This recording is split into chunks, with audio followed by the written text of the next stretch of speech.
Sa video nito mga ka-dreamers, andito na naman tayo sa proseso ng pagpuputol ng ating rubber tree. Dahil sa ang area na ito ay ating magiging manukan, livestock preparation sa hinaharap. Kaya ito, kung mapapansin ninyo, ang lalaki na ng puno ng rubber tree. Sa katunayan, ito yung pinakamalaking puno na ating naitumba sa loob ng 2 oras.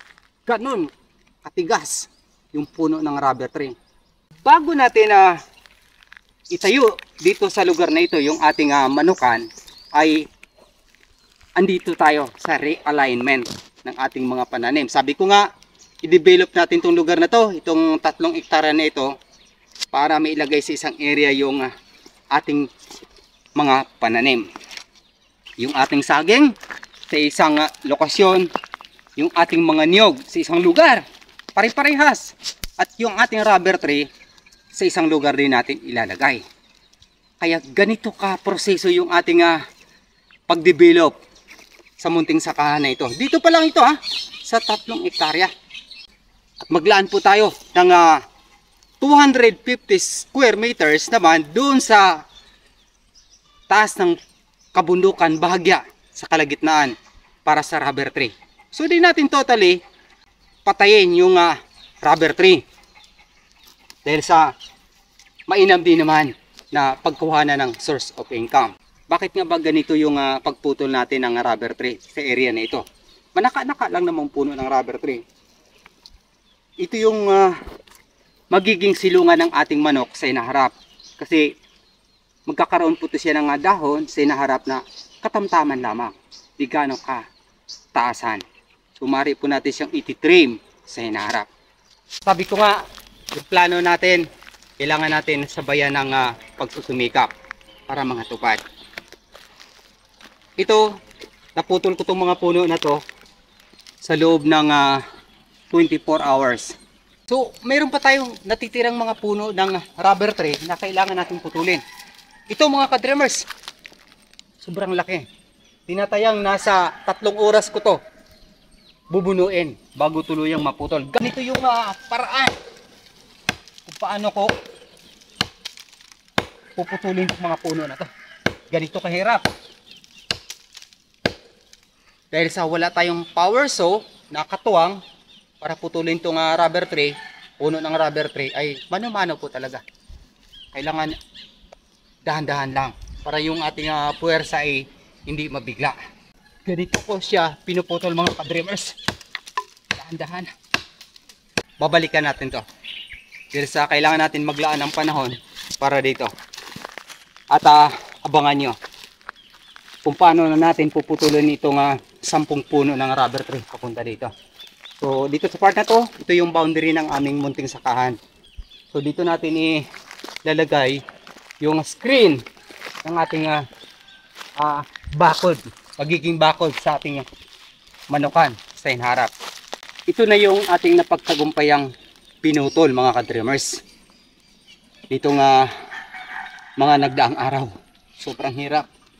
So nag-overtime na talaga ako dito para tuluyan natin itong malinis bago natin punlaan ito ng niyog na i-align na po natin para mas maganda tingnan. Kaya ngayon papakita ko sa inyo kung papaano naman yung proseso ng ating paglilinis ng mga dahon ng rubber tree na ito. Para tuluyan nating malinis itong ground na to. Kung mapapansin niyo mga ka-dreamers, sa likuran ko ay bahagya na po nating nalinis itong 2 hektarya. Mahigit na siguro. Pero di po tayo titigil kasi nasa summer season po tayo. Panahon ng paghanda sa ating mga sakahan. Ito na yung mga dahon ng rubber tree na ating nalinis. At tinipon natin sa isang lugar, saka natin siya susunugin. At dito naman natin tinipon yung mga kahoy ng rubber tree para magiging panggatong natin sa hinaharap. Pero itong malalaki, dito na lang muna kasi di natin kaya. Wala tayong ibang kagamitan para putulin ito. Wala po tayong power saw. At ngayon panoorin ninyo yung aking gagawin kung paano ko nga nilinis yung mga kahoy, yung mga dahon para susunugin naman natin sa hinaharap kapag matutuyo na yung mga dahon. Kailangan natin itong linisin, saka natin susunugin yung mga dahon ng rubber tree. At ito magiging panggatong natin gamit yung lagaraw. Ganito ka proseso. Dahil sa malapit na po tayo magtanim sa lugar na ito, magpunla ang iba't ibang crops. Yan medyo matigas na kasi 2 araw na natin naputol kong mga kahoy ng rubber tree. Ngayon, ito naman, dito natin siya ilalagay para mas madali natin kukunin kapag hahakutin na natin malapit dun sa ating kamalig.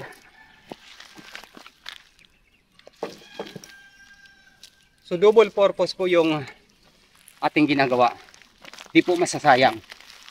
Maaari po natin siyang magagamit na panggatong.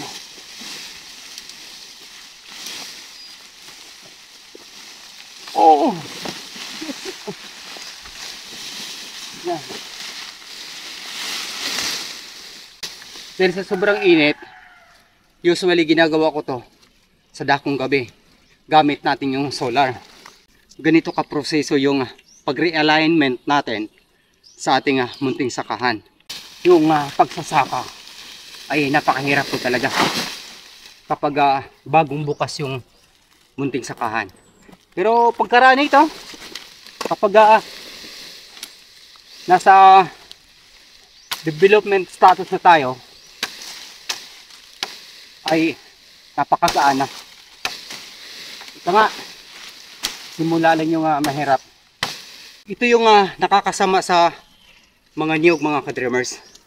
Dahil sa yung rubber tree ay nakikipaghabulan po sa ating mga matatayog na puno ng niyog. At sayang, yung niyog naman, yun yung nahihirapan. So hindi po nagbibigay ng bunga yung ating niyog ng mas maayos. Ayun doon sa aking analisa, ika nga, mas mainam po yung ating mga niyogan ay huwag punlaan po ng rubber tree o anumang kahoy ni saging dahil sayang yung ating mga puno ng niyog ay magiging unproductive.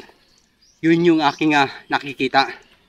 Kaya ngayon, para magiging produktibo yung ating mga punla at mga crops ay realignment yung ating gagawin. Kaya masaya.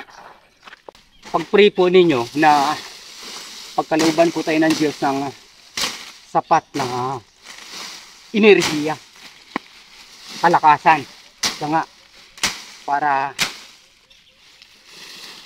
matugunan natin yung paglilinis natin. At sa hinarap kasi pangarap din naman talaga natin na mamimigay ng Biblia sa hinaharap.